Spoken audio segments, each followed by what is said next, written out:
Bonjour à toutes et à tous, bienvenue sur notre plateforme Beauty Forum pour ce webinaire consacré au thème Comment se challenger en période de reprise d'activité post-confinement. Ce webinaire se veut participatif, alors n'hésitez pas à poser toutes vos questions à l'aide du bouton questions-réponses qui se trouve en bas à droite de votre écran. Je suis heureuse d'accueillir Florence Sansard, consultante indépendante chez Physiobel. Elle a pour objectif de vous aider à devenir des expertes, soit en minceur et bien vieillir, qui sont ses domaines de prédilection, mais également de vous positionner comme de vrais coachs personnels pour vos clientes. Aujourd'hui, vous êtes toutes dans les starting blocks pour la réouverture de vos établissements et après avoir vécu toutes les étapes de l'ascenseur émotionnel depuis mars dernier, nous avons envie de vous demander tout simplement comment vous sentez-vous ? Comment pouvons-nous réactiver notre énergie positive pour affronter ce mois de décembre qui nous attend ? Florence, voilà, maintenant c'est à toi. Merci de tes conseils pour nous aider à affronter cette rentrée active dans nos établissements. Eh ben, écoute Muriel, merci en tout cas de l'invitation que tu as faite au nom de Beauty Forum. Donc, ravie d'être avec vous aujourd'hui. N'hésitez pas effectivement à poser des questions. Moi, j'aime bien l'interactivité, j'aime bien les questions. Donc, plus vous participerez, plus je serai challengée. Je vous ai fait une jolie présentation que je vais vous partager maintenant. Pourquoi ? Parce que moi, j'aime bien avoir un visuel en même temps qu'on parle. Je trouve ça hyper intéressant. Et puis, ça crée aussi un peu plus d'attention. Donc, se challenger dans sa reprise d'activité, quand Muriel, on en a discuté, pour moi, c'était hyper important de parler de ce sujet, de se reconnecter à son énergie intérieure. Pourquoi ? Parce que j'ai plein d'amies esthéticiennes, ou je vois sur les réseaux comme toi, je suppose, que vous allez ouvrir, que vous allez faire un maximum de temps. Et au premier confinement, j'ai vu, et sûrement toi tu as vu aussi, énormément de personnes qui ont été très vite épuisées malgré le confinement et malgré le repos forcé qu'elles avaient eu. Donc l'idée, ça va être de se connecter à votre énergie intérieure et surtout de la garder et de ne pas l'épuiser. Donc, qu'est-ce que l'énergie ? On va regarder ça. Est-ce que ça parle à tout le monde ? Donc, l'énergie, c'est quoi ? C'est votre force en action. C'est une énergie interne, c'est votre force que vous allez exprimer à l'extérieur. Donc, ça va être la force de faire vos prestations, de vendre. On le dit bien, quand on est fatigué, on n'a plus envie d'aller argumenter, d'aller conseiller, parce qu'en fait, la fatigue est là, de recevoir les clients, de faire le pilotage de votre entreprise. Bref, vous avez besoin d'énergie pour faire tout ça. On en a une quantité définie, mais malheureusement, elle peut s'épuiser. Et quand elle est épuisée, il faut refaire un stock. Donc, c'est vraiment hyper intéressant de comprendre que l'énergie, c'est comme une jauge. Et c'est vraiment important de se dire que on va l'épuiser si on ne la re-remplit pas. C'est comme votre jauge d'essence. Quand vous êtes à sec, la voiture, elle n'avance plus. C'est ça. Et donc, il faut savoir qu'il y a différentes sortes d'énergie. On va avoir l'énergie physique qui va se traduire par vos actions, donc vos prestations que vous allez faire à vos clients, le ménage que vous allez faire dans l'institut, etc. Mais vous avez aussi différents domaines d'énergie, le psychique, ça va être toutes les pensées que vous allez avoir tout au long de la journée. Il faut savoir qu'on a à peu près 60 000 ou 70 000 pensées par jour, donc c'est épuisant ça quand même, si elles vous prennent de l'énergie. On va avoir le côté émotionnel, les émotions qui vont vous faire vivre un ascenseur, comme disait Muriel. Vous avez vécu un ascenseur émotionnel avec le confinement, déconfinement, reconfinement. Et ça crée du stress. Qui dit du stress dit de la fatigue au niveau des hormones, puisqu'on va produire plus de cortisol. Le cortisol va avoir une conséquence sur notre corps. Et on va avoir tout ce qui est relationnel, la sphère de la relation. L'énergie va se diffuser au niveau des paroles. Est-ce que ça parle à tout le monde, ça ? Bonjour Isabelle. Tu m'arrêtes, Muriel, s'il y a des questions. Oui, je te dirai. Donc, le principe de base, il faut bien comprendre que vous ne pouvez changer que ce dont nous avons pris conscience, c'est de qu'est-ce que vous avez conscience, pardon. C'est-à-dire que là, le premier confinement, vous en êtes sorti et bien souvent, vous vous êtes épuisé au bout de même pas un mois, vous étiez dans un état d'épuisement. D'abord, que ce soit corporel, que ce soit psychique, émotionnel ou dans le relationnel, c'est-à-dire que vous en aviez peut-être marre de parler, etc. Ce qu'il faut vraiment prendre conscience, c'est qu'est-ce qui va me mettre dans cet état-là? Et l'idée, c'est de garder l'énergie parce qu'on est dans un métier de service, nous les esthéticiennes, on va apporter du soin, on va donner énormément. Donc, en fait, on produit et on donne beaucoup de son énergie, mais il va falloir en garder pour justement pouvoir rester debout et ne pas s'étioler au fil du temps. Donc, l'idée, ça va être de connaître sa jauge. En physique, est-ce que vous êtes en capacité de me dire combien de prestations par jour pouvez-vous vous réaliser sans vous épuiser? C'est-à-dire que vous ne finissez pas la journée, en fermant votre institut, vous avez juste une seule envie, c'est d'aller vous allonger sur votre canapé ou dans votre lit. C'est qu'en fait, vous avez trop tiré sur la corde. Donc, est-ce que vous êtes en capacité de me dire combien de clientes pouvez-vous faire? Voilà, oui, c'est toi qui remets le… Combien de clientes vous pouvez faire par jour sans vous me faire, comment dire, sans être épuisé? Est-ce que vous connaissez le nombre ou le temps de prestations que vous pouvez faire sans être vraiment avachi dans votre canapé le soir? Donc ça, c'est une des premières questions à se poser pour savoir quelle est son énergie physique et qu'est-ce qu'on peut, combien on peut en prendre en charge. Au niveau du psychique, c'est-à-dire vos pensées, il faut savoir qu'on a, comme je vous disais, 60 000, 70 000 pensées par jour.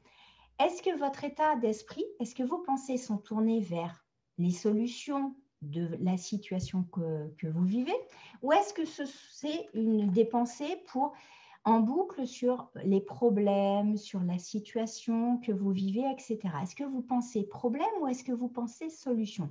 Ça ne va pas avoir le même impact sur votre énergie suivant votre état d'esprit. Donc ça, c'est hyper important.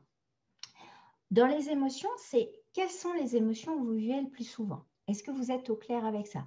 Est-ce que vous êtes dans une émotion de joie, de plaisir, de passion? Vous êtes heureuse de faire votre institut ou votre situation?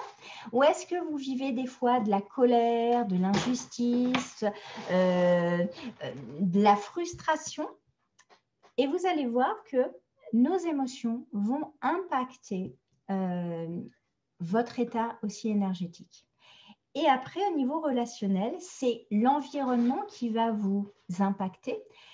Est-ce que vous parlez de tout et de rien avec vos clientes ou est-ce que vous vous êtes focalisé sur un sujet précis? Est-ce que c'est vous qui êtes moteur de ce que vous allez leur parler pendant votre soin ou est-ce que ce sont elles qui arrivent avec leurs problèmes, leurs difficultés et qui se déversent sur vous de leur trop-plein et que vous recevez, entre guillemets, la parole de vos clientes sans même de frontières? Est-ce que certaines se sont déjà posées ces questions? Enfin, je dis certaines, mais ça se trouve, il y a des hommes qui nous écoutent. Mais donc, ça, ce sont des questions que vous devez vous poser pour savoir quelle est votre jauge au niveau énergétique.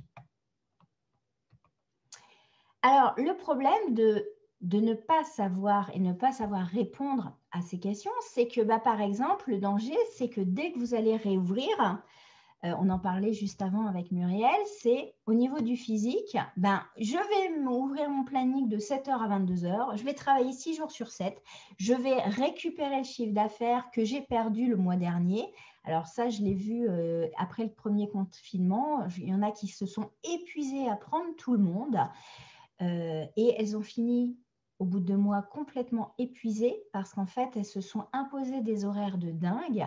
Alors, évidemment, il y a une difficulté parce que vous êtes des chefs d'entreprise, vous devez faire rentrer de l'argent, mais il y a peut-être des réflexions à avoir parce que si vous savez que votre corps physiquement ne peut pas faire plus de, on va dire 10 clientes. Alors, je ne sais pas hein, si c'est 7 ou 12, ça c'est en fonction de vos prestations, on est d'accord? Mais on va dire 10 clientes parce que c'est un chiffre rond. Et que vous vous imposez à prendre 15 personnes par jour, vous savez très bien que vous allez appauvrir votre énergie et là, vous allez dans vos réserves, vous allez puiser dans vos réserves.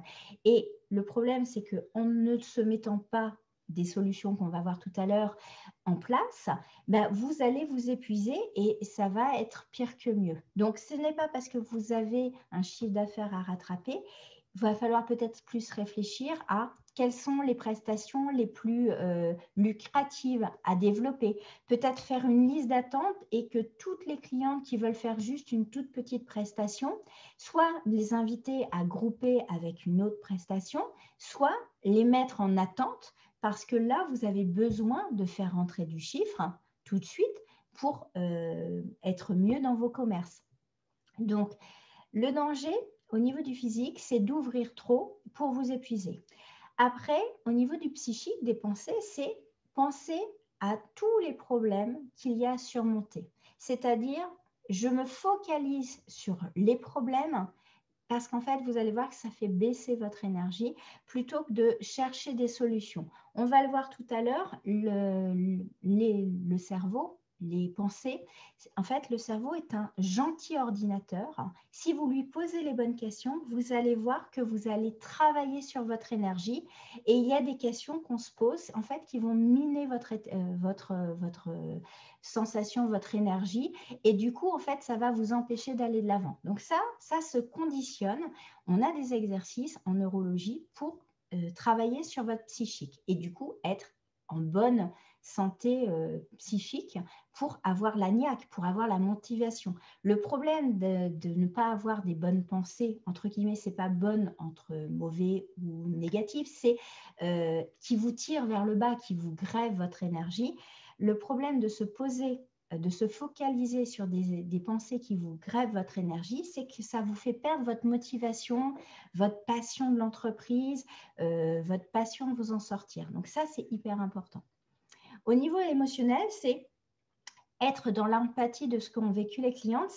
C'est bien d'être dans l'empathie. Effectivement, on est dans un métier de service, mais le danger de la fuite de l'énergie émotionnelle, ça va être, je suis tellement dans l'empathie que je vis intérieurement les problèmes de mes clientes et du coup, en fait, je les prends sur moi. Je deviens la sauveuse de mes clientes, c'est-à-dire que je prends tous leurs problèmes à bras-le-corps et ça m'impacte émotionnellement. Du coup, ça va faire baisser mon énergie. Et le troisième et le dernier danger au niveau relationnel, ça veut dire, alors parle beaucoup, être dans un relationnel exacerbé, c'est écouter tout ce qui se passe dans l'environnement, dans les chats Facebook, dans les réseaux sociaux, dans votre famille, c'est d'être dans une communication où vous ne filtrez pas ce que vous ne voulez pas entendre. C'est-à-dire, est-ce que l'information que je viens de recevoir, est-ce qu'elle est importante pour moi ou est-ce qu'elle me met plutôt le moral à zéro? Donc ça, c'est vraiment important de réfléchir à la communication et aussi à ce qu'on reçoit comme information de l'extérieur. Est-ce que c'est OK tout ça, Muriel? Ouais. Oui, il n'y a pas beaucoup de questions, donc… Bon, bah alors, soit je suis très claire, soit j'endors. Dites-nous, OK. qu'en pensez-vous? Ouais. Bah, il y a Véronique là qui est là. Donc, ce qu'il faut voir, c'est le souci, c'est que dans la réouverture, la volonté, c'est effectivement, comme je vous disais, rattraper le chiffre d'affaires perdu, faire un mois de décembre qui déchire, donner un rendez-vous à toutes les clientes qui souhaitent venir sans être à l'écoute de soi-même. Et le problème de ça, c'est qu'en fait, ça va impacter l'énergie et même si vous allez tenir sur le mois de décembre, ce n'est pas un process, ce n'est pas un concept gagnant pour tenir sur du long terme. Donc, OK. Bon, alors tout ça est très clair. Merci Stéphanie. Bon, donc c'est important de comprendre que oui, vous devez rattraper le chiffre d'affaires, mais comment vous allez mettre en place une stratégie pour garder votre énergie et ne pas encore vous oublier. parce que c'est le gros problème des esthéticiennes, c'est qu'elles ont tendance à s'oublier. Alors oui, vous êtes là au service de vos clientes, vous êtes là pour leur apporter du bien-être, mais je dis toujours, votre première cliente, c'est vous. C'est-à-dire que vous devez prendre soin de vous aussi. Alors, je prends toujours l'exemple de l'histoire du masque à oxygène dans l'avion, mais il est très parlant. C'est-à-dire quand un avion se crache, quand les masques à oxygène tombent, on vous dit bien qu'il faut mettre le masque d'abord sur soi avant de le mettre à son enfant à côté. Pourquoi ? Parce que si vous ne le mettez pas sur vous, vous risquez vous-même de vous évanouir et donc vous ne pourrez pas sauver votre enfant.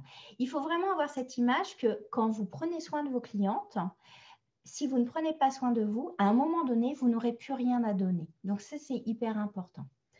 Donc réfléchissez à comment vous allez organiser votre rentrée en étant juste pour vos clientes, mais aussi juste pour vous. Donc, être à l'écoute de vous-même. Donc, on va voir comment on va faire. Donc, est-ce que vous êtes en conscience de quelle est pour vous la première indication de fuite d'énergie chez vous? C'est quoi le premier signal d'alarme chez vous? Alors, personnellement, moi qui n'ai jamais écouté mon corps jusqu'à il y a quelques années, personnellement, mon premier signal d'alarme, c'est des douleurs à l'épaule. Et toi, Muriel, est-ce que tu connais son premier signal d'alarme? Moi, c'est le dos souvent, ouais. Voilà. Donc, en fait, on a chacune, et chacun d'ailleurs, un signal d'alarme qui dit « Ah là là, tac, tac, tu devrais faire attention parce que là, tu es en train de t'épuiser. » Voilà, mal en bas du dos. Voilà. Et bien, c'est intéressant. Donc, il faut être à l'écoute de ce que nous dit notre corps parce que notre corps et notre cerveau, en fait, sont là pour prendre soin de nous. Donc, en fait, les mots qui apparaissent comme ça, généralement au niveau physique, c'est pas anodin. Migraine, ouais, ça très, très clairement, c'est un signal d'alarme. Pourquoi? Parce qu'en fait, votre corps vous signale « Eh oh, là, tu ne t'écoutes pas, tu es en train de t'épuiser, tu perds en énergie. » Et quand on perd en énergie, on n'arrive pas à avancer dans sa vie de manière optimale. C'est-à-dire, on n'arrive pas à faire ce qu'on a envie de faire. Bien sûr, on peut faire ce que les autres ont envie, mais c'est intéressant aussi de vivre sa vie de la meilleure façon qui soit. Donc, comme je vous disais, la connexion à l'énergie, ça commence par des ressentis. Donc, est-ce que vous savez mettre des mots sur ce que vous ressentez? Donc là, on a vu beaucoup de mal de dos. Alors, il faut savoir aussi que l'expression en avoir plein le dos, ça veut bien dire ce que ça veut dire, hein, d'accord? Les migraines, c'est aussi « Ah, ça me prend la tête, cette situation ». C'est vraiment ça, c'est se dire bon, comment je vais faire pour en sortir? Donc, soyez à l'écoute de vos ressentis. Le corps est constitué de plein de nerfs et il faut savoir qu'on a un grand nerf qui s'appelle le nerf vagal qui est en lien avec tout le corps et qui va vous envoyer des ressentis qui vont monter au cerveau. Il faut savoir que toute l'information, on a l'impression que ça part du cerveau, mais pas du tout. L'information part de vos sens. Il y a 80% de l'information qui monte au cerveau et il y en a 20% qui redescendent. Donc, l'information consciente est très, très petite par rapport à tout l'inconscient qu'on a. Edith dit épaule malgré un mois de repos. Ah, bon, là, il y a des choses à faire, Edith. Hein. Alors, je vais vous partager un petit état, un petit tableau. D'ailleurs, je pourrais te l'envoyer, Muriel, si ça parle aux personnes. Ça, c'est comment définir mon état. Alors, vous voyez, il y a quatre colonnes. Bon, alors, je ne le fais pas apparaître, je les fais apparaître d'un coup, mais ça, c'est les états vagal, ventral, sympathique et dorsal. Je ne vais pas faire un cours, mais je vous donne les informations principales pour que vous puissiez définir votre état. Ce sont les parties du nerf vague. Donc ça, c'est ce qu'on appelle la théorie polyvagale, mais qui est très, très impactante. Le dorsal, quand on est en position, et ça correspond aussi à votre cerveau reptilien, c'est danger. Donc, le dorsal, en pensée, il va dire oh, « c'est impossible, il m'arrive quelque chose, ah mais c'est pas possible que je m'en sorte ». On n'a pas d'opportunité, on ne voit pas comment s'en sortir. Donc là, ça veut dire qu'on est en dorsal. Les émotions souvent ressenties vont être la déprime, lassitude, l'impuissance. C'est des exemples, mais c'est de vous dire on ne se sent pas en capacité de bouger. D'accord? Donc, c'est des émotions très négatives, vous voyez? Au niveau des comportements, on a envie de rien faire. On n'a pas d'énergie, on est fataliste. Ce sont des très bonnes candidates au burn-out. Et l'état relationnel, c'est qu'on voit le monde comme un danger. D'accord? On va s'isoler. On est au niveau, on va s'inhiber, c'est-à-dire qu'en fait, on va couper, on va se couper du reste du monde. Donc, généralement, c'est aussi ah, mais oui, mais on ne prend pas soin de moi, les autres me rejettent. Donc, ça, c'est vraiment, on est vraiment dans cette position de retrait. Et effectivement, au niveau de la fuite d'énergie, vous allez voir, on est là plus.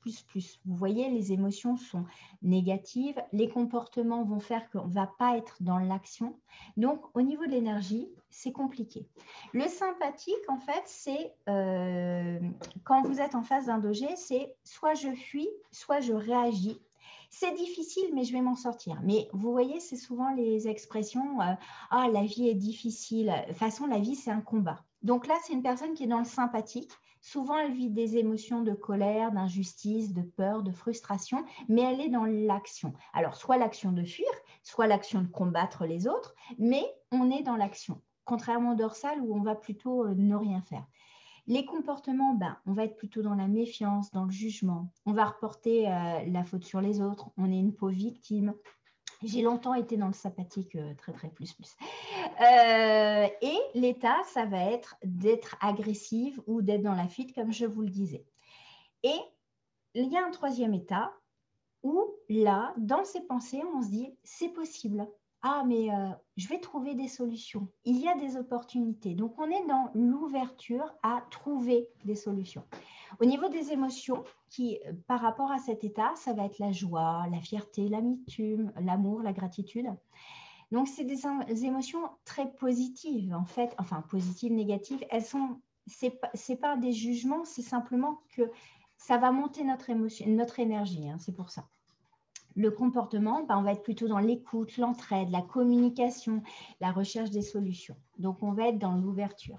Et l'état, on se sent en sécurité, dans le bien-être, la lucidité. Donc, c'est vraiment sympathique, c'est clair. Oui, Edith, ça. Donc, c'est très intéressant de définir son état, allant non pas pour se juger, mais pour se dire quelle est l'information que m'envoie mon corps, mes pensées, mes émotions, ce qui se passe dans mon corps. Ça va vous donner un état des lieux de où sont les fuites d'énergie. Et c'est ça qui est hyper important.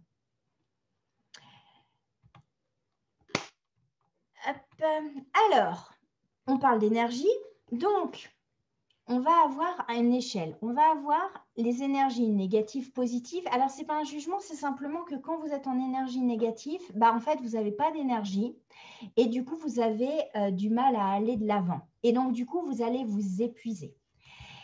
Donc, quand on a une basse énergie, c'est-à-dire très peu d'énergie et négative, on va ressentir émotionnellement de la déprime, du découragement. Ah oui, mais tout ce que j'essaye, ça ne marche pas. Du désespoir, du repli sur toi, de la résignation. Alors, ce sont des exemples, on est bien d'accord, il y a plein d'autres choses que vous pouvez mettre dedans. Mais c'est important de se demander, qu'est-ce que je ressens maintenant? Est-ce que je suis bien? Moi, je suis hyper contente de faire ce webinaire avec vous, de vous partager des... Donc, je suis en énergie haute en plus. Mais elle est positive parce que je vous partage. Mais vous voyez, c'est important des fois, quand vous vivez quelque chose de désagréable, c'est de dire, ah ok, je vis quelque chose de désagréable, donc mon énergie est en train de baisser, parce que quand le cerveau n'aime pas du tout être dans le déplaisir, ça veut dire qu'il y a quelque chose qui n'est pas juste pour vous. C'est pas bien ou mal, c'est est-ce que c'est juste pour moi à l'instant T? C'est ça qu'il faut être en lien. Et quand vous vous ouvrez votre centre à faire des horaires de 7h à 22h, à ne pas vous écouter, à reprendre une cliente en plus pour faire une prestation supplémentaire pour augmenter le chiffre alors que vous êtes épuisé, que vous n'avancez plus, que vous, oh là là, j'ai encore une cliente. Quand vous êtes dans cet état d'esprit-là, ça veut dire quoi? Ça veut dire que vous êtes en train de vous épuiser et vous êtes en train de vous créer une fuite. voyez, c'est comme une gouttière. À chaque fois que vous vivez une émotion négative et que vous ne l'écoutez pas, parce que c'est pas le fait d'en vivre une, c'est que vous ne l'écoutez pas, ben, c'est comme si vous perciez votre gouttière et vous faisiez des petits trous et que l'eau va s'infiltrer par là et vous allez perdre en énergie. C'est hyper important ça. Donc, ensuite, dans le cadran, vous allez avoir les émotions négatives, mais qui vous procurent de l'énergie. Ça va être de la colère, de l'anxiété, de la frustration, des peurs. Quand vous vivez ce genre d'émotions, vous avez de l'énergie parce qu'en fait, votre corps va vous donner l'information qu'il faut bouger.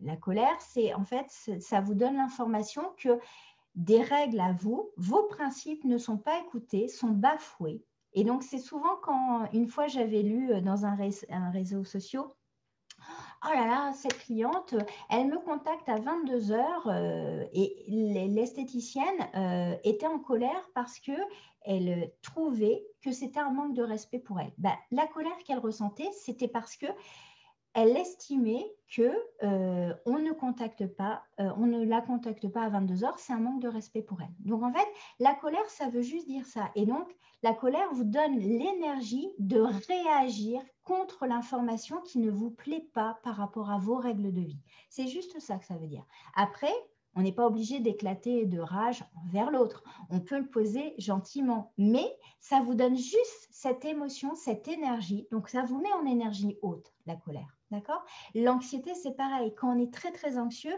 mais en fait, on va chercher à se protéger du danger. Donc, vous voyez un petit peu l'idée. D'accord? Les peurs aussi. Quand on a peur de quelque chose, ben on va tout faire pour soit fuir le danger, soit réagir contre. Après, il va y avoir les énergies positives, mais on a une basse énergie positive qui va être la méditation, la paix, les réflexions, la détente. Ça vous permet de vous recharger en énergie de manière positivement, mais ça donne un temps calme pour votre corps et vos pensées. Et votre corps, votre cerveau en a besoin, d'accord ? Et le dernier, ben, en fait, c'est quand on est dans la passion, l'enthousiasme, la joie, le flow, comme on dit. On est en énergie haute, c'est-à-dire qu'on a énormément d'énergie et elle est positive. Donc, en fait, elle vous fait vous ressentir bien. Donc, c'est important de se dire, quand je suis à l'Institut et quand je mets mon planning en place, dans quelle énergie je me sens? Est-ce que je suis dans l'enthousiasme, la joie? Et est-ce que, après 10 heures de travail, est-ce que je le suis toujours? Sinon, est-ce que je me suis posé des moments? On va voir ça ensuite, les solutions pour garder cette énergie. Mais c'est vraiment important de savoir dans quel cadran on est pour... excusez-moi, on m'a distraite. Pour analyser en fait où vous en êtes de votre énergie. Est-ce que vous savez où vous en êtes de votre énergie là, à l'heure actuelle, avant la reprise? On va voir... Donc, on va attendre. Je veux bien savoir où vous en êtes. Alors, ce qui est important pour Top Énergie, c'est cool, Isabelle. Ce qui va être important de faire quand vous allez reprendre, c'est que vous devez avoir 70% de votre temps dans le cadre droit, c'est-à-dire haute énergie, basse énergie. On a, voilà. Donc, en fait, Nathalie, tu dois avoir des fuites d'énergie. On va voir aussi des petits exercices ensuite pour te reconnecter. Mais c'est vrai que il faut que vous mettiez en arrosage automatique ce qui vous ressource. Alors, il ne va pas y avoir de vérité. Je vais vous proposer des exercices, des choses à faire, mais il y a des choses qui vont vous parler, d'autres moins, parce qu'on est tous différents. Mais ce qui est important, c'est de mettre en arrosage automatique ce qui vous ressource. Ça veut dire quoi ? Arrosage automatique, ça veut dire que vous allez le planifier. Et ça ne veut pas dire, ah bah quand j'y pense, je le fais. Non, ça devient une routine, ça devient une habitude où ça se met sur le planning. Personnellement, comme moi, j'ai du mal à me concentrer et notamment, j'ai tendance à m'oublier. Hein. Ça, c'est une grosse question. C'est un gros travail, c'est un gros challenge pour moi hein, de faire… tu me dis hein, s'il y a des questions, hein, Muriel. Hein. Et donc, c'est un gros challenge pour moi de prendre du temps pour moi. Dans mon planning, il y a tous les matins marche dans les bois et l'après-midi, bon là peut-être que si l'après-midi, j'aurai fini, il y a méditation. Mais c'est dans mon planning parce que sinon, j'ai tendance à l'oublier. Et c'est important pour moi, je le sais. Laetitia, elle dit, je fais le yo-yo de colère et découragement, basse énergie. On va voir comment te remonter en énergie. Alors, je ne dis pas que je vais avoir toutes les solutions, d'accord, mais je vais vous proposer des petites actions à mettre en place dans votre quotidien pour justement remonter en énergie. Et c'est vraiment important d'être dans le cadran de droite, de cadran d'énergie positive pour vous sentir bien et heureux et remonter et garder votre énergie. Ça, c'est hyper important. Excusez-moi, je vais boire un petit peu. Donc, en fait, ce qui va être important pour savoir comment vous reconnecter à votre énergie, donc l'état corporel, les pensées, les émotions, les comportements, ça va être quelles vont être les ressources qui vont vous permettre de vous développer en termes d'énergie par rapport à tous ces domaines-là. Ça, c'est vrai. Et oui, l'écoute de soi-même est hyper importante, Sophie, ça, tu as raison. Alors, pour la physique, pour garder son énergie physique, comme je vous ai demandé comme première question, c'est combien vous êtes en capacité de faire de clientes. Et l'idée, ce n'est pas d'en faire toujours plus, c'est d'en faire mieux par rapport à vous et par rapport à vos clientes. Donc, pour garder l'énergie physique, ça va être de développer l'harmonie. Ça veut dire quoi? Ça veut dire prendre un temps pour soi, pour le respecter. Ça va être aussi des exercices de cohérence cardiaque. Alors, la cohérence cardiaque, c'est très rapide, hein. C'est 5 minutes de cohérence. Alors, si vous tapez cohérence cardiaque sur YouTube, vous avez énormément de petits films avec des musiques, avec la balle de ping-pong, enfin la balle qui monte et qui descend. L'idéal pour se remettre en énergie, c'est 3 fois par jour, 5 minutes. Vous allez me dire, ah là là, c'est long et c'est pas long. Une fois le matin, une fois l'après-midi ou le midi, une fois le soir. Savoir s'arrêter. Alors, j'ai fait un coaching l'autre jour sur une esthéticienne qui, après le coaching, après le Covid, après le premier confinement, elle ne s'octroyait même pas un quart d'heure pour manger. Elle enchaînait ses journées, Le corps n'est pas fait pour être tout le temps en train de faire des choses sans s'octroyer des pauses. Alors, l'idée, ce n'est pas de s'octroyer une pause d'1 heure, mais c'est important de s'octroyer un quart d'heure. Et l'idée, ça va être d'analyser ce mois-ci à quel moment vous avez votre énergie. Vous allez commencer à souffler, votre corps va vous commencer à se tendre, vous allez commencer à avoir peut-être des petites contractures. À quel moment? Ça va vous donner des indications. Au bout de 3 heures, je dois faire une pause d'1 quart d'heure. Mais ça, la vérité, elle est que personnelle. Je ne peux pas vous dire, il faut 2 heures puis une pause. Ça dépend de vous. Voilà. Est-ce que vous savez à quel moment vous devez vous mettre des pauses dans la journée? D'accord? Donc ça, c'est hyper important. Ensuite, au niveau du physique, regardez, je voulais vous inviter, là, vous allez, mettez les épaules en arrière. Allez, mettez-les. Levez le menton, souriez, souriez, souriez. Est-ce que vous ne vous sentez pas mieux tout de suite? Muriel, est-ce que tu te sens mieux là, d'avoir fait ça? Je me sens plus droite, tu vois. Donc, ouais. Mais en fait, quand vous avez une baisse d'énergie vraiment, en fait, de rien que de faire épaules en arrière, on monte le menton et on sourit à la vie, voilà, en regardant en l'air. Alors, ça prend quoi? 15 secondes. Mais ça te remet, en fait, ta posture travaille, la physiologie, en fait, va travailler sur ton énergie. Donc, si tu te sens vraiment très, très basse, forcez-vous à faire ce petit exercice qui coûte rien, mais ça va vous remonter physiologiquement votre énergie. Donc, voilà. Est-ce que tu vois d'autres choses au niveau du physique là tout de suite de ce qu'on a parlé sur leur reprise? Toi, au niveau du physique. Au niveau du physique, hein, tu veux dire pour préparer la reprise? Ouais, oui, non, mais de savoir s'arrêter, de faire des pauses, de respecter son corps aussi. faire inclure un petit quart d'heure de détente ou d'étirement, etc. On n'y pense pas, mais c'est vraiment important de mettre une routine de sport. Alors, on va dire, oui, on le dit tout le temps aux clients, mais c'est valable aussi pour nous. C'est-à-dire que le corps a besoin d'au moins 30 à 40 minutes de sport par jour. Alors, ça peut être une marche, ça peut être des étirements, du pilate, ça peut être, vous regardez un tuto sur YouTube, mais c'est hyper important de mobiliser le corps. Plus vous allez le mobiliser, plus il aura d'énergie. Voilà, ça peut être… Rosemary disait, j'ai l'impression de ne plus savoir par quel bout prendre les choses perdues.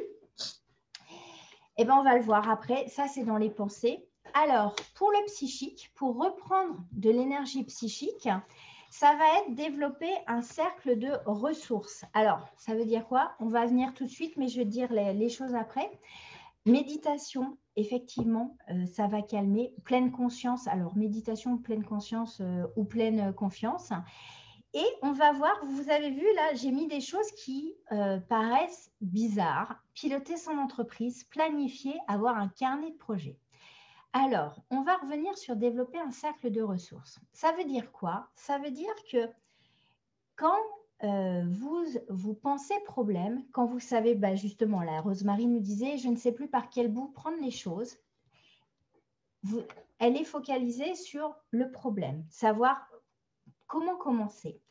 La première chose qu'il va falloir faire, c'est de noter sur un papier et non pas dans la tête, parce qu'en fait, ça crée de la charge mentale, d'accord? Et donc, en fait, tant qu'on est sur un niveau de conscience identique, on ne peut pas trouver la solution. C'est Einstein qui disait, si on reste au même niveau de conscience, on ne peut pas résoudre un problème. Il faut sortir, prendre du recul, de la hauteur pour changer de niveau de conscience, pour trouver d'autres solutions, puisque ce qu'on a mis jusqu'à maintenant, ce qu'on a appliqué, ne fonctionne pas.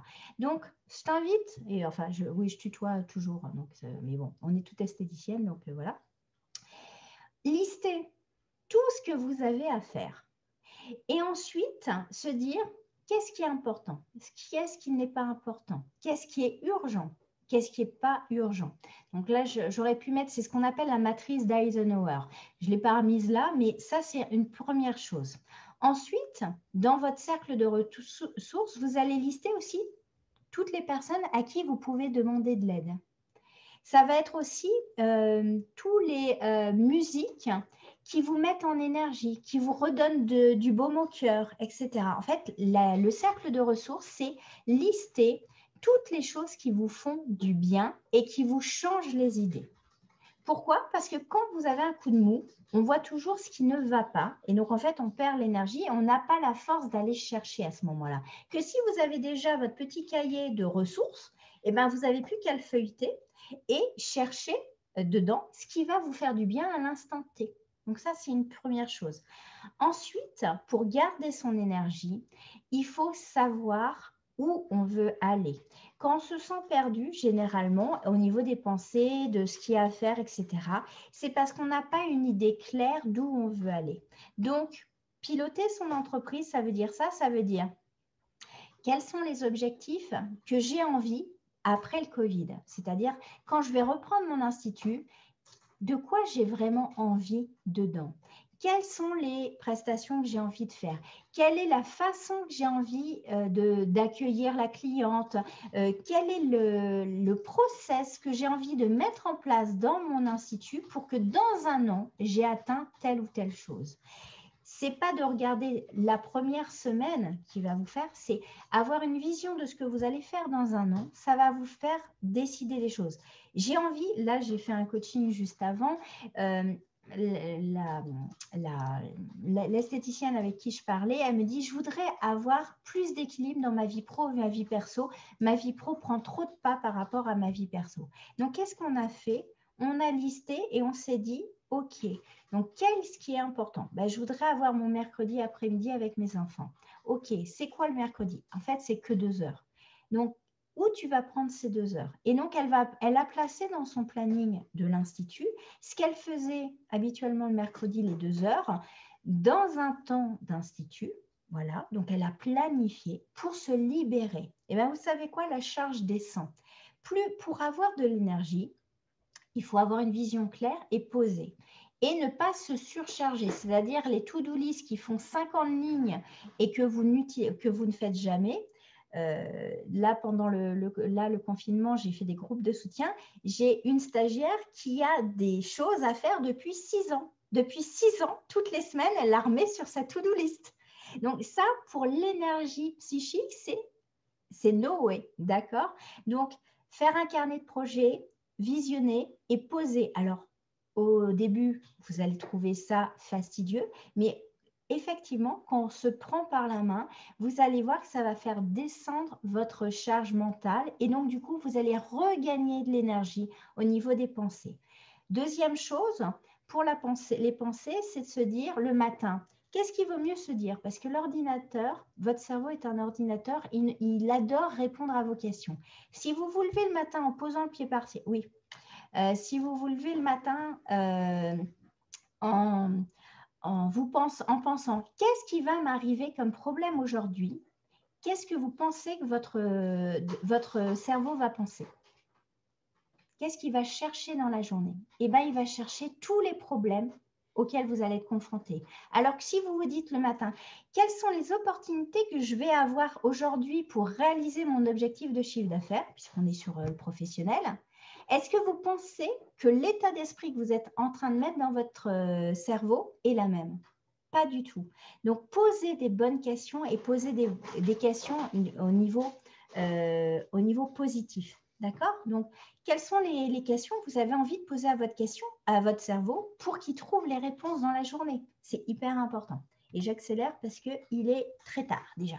Excusez-moi, je suis bavarde. Au niveau de l'émotionnel, je me dépêche, Muriel, je me dépêche. Les ressources pour garder de l'énergie, c'est-à-dire l'émotion vous donne une indication au niveau de l'énergie. C'est-à-dire qu'à chaque fois que vous ressentez de la joie, de l'enthousiasme, ça vous augmente votre énergie. C'est ça qui remplit votre jauge d'énergie dans vous. Donc, quelles sont les activités qui vous mettent en joie? Quelles sont les situations que vous aimez vivre? Quels sont les soins que vous aimez faire à vos clientes et qui vous enthousiasment? Bref, les mettre sur le planning. Au niveau des changements, changer les émotions négatives, c'est quoi? C'est quand on vit une émotion négative, l'idée c'est de se revenir le plus rapidement possible dans la joie et l'émotion et le plaisir. Donc, ça veut dire quoi? C'est faire de la cohérence émotionnelle. Alors, faire de la cohérence émotionnelle, c'est quoi? C'est quand, alors, vous vivez une émotion négative, c'est prendre un temps pour vous, parce que ça, il faut être toute seule, et visualiser comment vous allez vous en sortir et quels sont les moments qui vous mettent en joie. En fait, il faut que vous trouviez une banque de souvenirs de situations qui vous ont mis en joie et quand vous vivez quelque chose de négatif, se remettre sur cette énergie-là. Donc, en fait, c'est un travail, bon, ça se fait de plus en plus. Bon, après, je vais vite puisque j'ai été trop bavarde, mais c'est hyper important, la visualisation créatrice de se dire comment je pourrais régler pour que la situation se transforme et devienne quelque chose qui me mette en joie. Donc ça, c'est hyper important. J'appelle ça transmuter. Tout à fait, Patricia, c'est un très joli mot. Voilà, transmuter, c'est-à-dire, tout à fait, je le reprendrai, c'est un très joli mot. On transmute les énergies négatives en positives. Alors, ça ne se fait pas du jour au lendemain, ça ne se fait pas en un claquement de doigts, mais si vous essayez une première fois, puis une deuxième, vous allez voir que ça va se mettre en place en arrosage automatique. Et au niveau des relationnels, c'est-à-dire est-ce que je suis impactée par les informations négatives du monde? Est-ce que je suis impactée par ce que me disent mes clientes? La première chose pour garder son énergie, c'est savoir dire non. Non, quand vous avez atteint votre quota de fatigue dans votre journée, de ne pas prendre la cliente supplémentaire. Non à la cliente qui va vous demander toujours plus. Non aussi pour déborder parce qu'en fait, vous avez un planning qui est fait. C'est aussi parce que quand on dit non, et ben on se dit oui à soi-même. Et souvent, quand j'ai des esthéticiennes qui me disent « Ah oui, mais moi, je ne sais pas dire non à ma cliente », bah oui, mais si vous ne dites jamais non à vos clientes, ça veut dire que vous dites toujours non à vous-même. Et est-ce que vous avez envie de passer votre vie à vous dire non, à vous renier vous? Donc, c'est savoir s'affirmer. Alors, pas dans la lutte, mais dire ce qui est juste pour moi, ce qui est juste pour toi, et poser un cadre. C'est hyper important. Savoir imposer les sujets de discussion. Et ça, j'avais une stagiaire qui m'avait dit, oui, mais elle me parle tout le temps du Covid, que c'est dur, etc. Vous n'êtes pas obligé de supporter une cliente qui est hyper négative. Moi, une fois, j'avais une cliente qui était hyper négative. J'ai dit, aujourd'hui, je pense que c'est important qu'on fasse une pause. Donc, je vous propose, on va écouter ce chant méditatif, etc. Et donc, j'imposais pour les clientes qui étaient hyper négatives, je leur imposais le sujet de discussion. Non, non, là, j'entends vos problèmes, mais aujourd'hui, je pense que c'est important de vous changer les idées. Et on parlait d'autre chose, parce qu'il faut leur changer. Il faut que vous vous imposiez. Pourquoi vous subissez une discussion qui ne vous plaît pas? Vous pouvez dire, on va changer les idées aujourd'hui. Pourquoi vous ne le faites pas? Et voilà, choisir ce qu'on diffuse, ce qu'on propage, c'est sur vos réseaux sociaux aussi. Personnellement, moi, j'ai choisi avec mon ours de diffuser que des choses positives parce que relayer la colère, relayer la frustration, l'injustice, ça amplifie ces émotions en vous-même et ça amplifie aussi sur votre entourage. Donc, en fait, vous savez que quand vous diffusez ces messages négatifs, et en fait, vous diffusez la perte d'énergie à tout le monde. Donc, est-ce que c'est ça aussi que vous avez envie de faire? J'ai accéléré, hein, tu as vu. Voilà. Ah, d'accord. J'ai accéléré parce que oui, je suis bavarde. Est-ce que ça a répondu à… voilà, il y a encore plein de choses à dire sur la fuite d'énergie. Mais une bonne base de réflexion. Ouais. Il y a plein de points après qu'on peut se réapproprier pour soi. Bien sûr. Et il y a matière à réflexion. Je pense qu'on s'est tous reconnus dans un ou plusieurs points. Donc, ça peut effectivement nous aider à… Peut-être, voilà, en tout cas, vous aider, vous qui allez réouvrir vos instituts, voilà, à savoir un petit peu comment il faut se positionner et ne pas s'oublier pour pouvoir affronter ce mois de décembre qui va être intense. Donc, c'est ça. Voilà, la conclusion, c'est ne pas s'oublier et aussi être à l'écoute de ce que le corps et les émotions, en fait, nous disent où il faut aller. En fait, on a pris l'habitude de ne pas l'écouter, mais il nous indique la voie à suivre, en fait. C'est vraiment important, ça. Alors, si on veut aller plus loin avec Florence, tu peux peut-être nous donner tes contacts, ton site internet. Alors, oui, j'ai ma page Facebook Physiobel Pro. D'ailleurs, il y a un cadeau aussi. Je vous ai mis, d'ailleurs, Muriel va vous mettre en lien, je vous ai mis en cadeau une vidéo d'une régulation émotionnelle pour celles qui se sentent très, très impactées émotionnellement. Je vous ai fait une petite vidéo sur l'EFT, enfin une introduction sur l'EFT. C'est une technique de régulation émotionnelle quand on a un gros coup de stress, ça va faire baisser votre niveau de stress, voilà, donc merci. Et en fait, vous avez le site internet www.physiobel.fr, évidemment. Et au niveau des formations, je suis, comme tu disais, minceur et anti-âge. Et l'année prochaine, j'ai l'école de neuroesthétique, qui est déjà en cours, mais la prochaine session sera pour apprendre à coacher ses clientes de manière que ce soit la minceur, mais aussi du bien-être, sur l'être intérieur, l'estime de soi, la confiance en soi. Là, j'ai monté une école pour justement que les esthéticiennes deviennent vraiment les coachs beauté, bien-être de leurs clientes. Parce qu'en fait, on a ce domaine de prestation à apprendre. Il y a des coachs sportifs, il y a des coachs nutritionnels. Il n'y a aucune raison que les esthéticiennes ne soient pas des coachs de leurs clientes. On a ce côté-là à développer. Voilà. Alors, j'en profite pour relayer ton actualité avec notre actualité, puisque Beauty Forum a de nombreux projets en 2021 et notamment un nouveau projet, un projet de nouveau salon dédié à la formation, donc, dont on vous parlera très prochainement. Il se déroulera à Paris, c'est un salon national qui rayonnera pour tout le monde et qui se tiendra à Paris au mois de mars. Donc, on aura l'occasion de te retrouver sur ce nouveau format d'événement dédié à la formation professionnelle. Oui, parce que je ferai partie de la session. De l'aventure. Avec Il est plaisir, très, avec très grand heureux de plaisir. pouvoir te retrouver sur cet événement. Merci beaucoup à tous. Merci à vous. Vous recevrez le replay pour tous ceux qui se sont inscrits avec à nouveau les liens et tout ce qu'il faut, tout ce qui a été commenté. Donc, merci à vous de votre présence et on se retrouve très bientôt, soit dans le magazine Beauty Forum où Florence, de temps en temps, Oui, publie aussi. rédige des articles et soit sur d'autres webinaires, hein, pourquoi pas, si vous aimez ça, on fera d'autres rendez-vous très prochainement. Eh ben, en tout cas, merci de ton invitation. J'étais ravie de partager. J'espère que ça a apporté des petites réponses, en tout cas une prise de conscience pour qu'elles ne s'épuisent pas dès leur rentrée, en fait. Ouais. Et donc, bonne réouverture à tous, bien sûr. Oui, et puis surtout, un très beau chiffre d'affaires au mois de décembre, quand même. Bien sûr. Oui. Merci à Merci à toi. tous. À bientôt. Au revoir. Au revoir.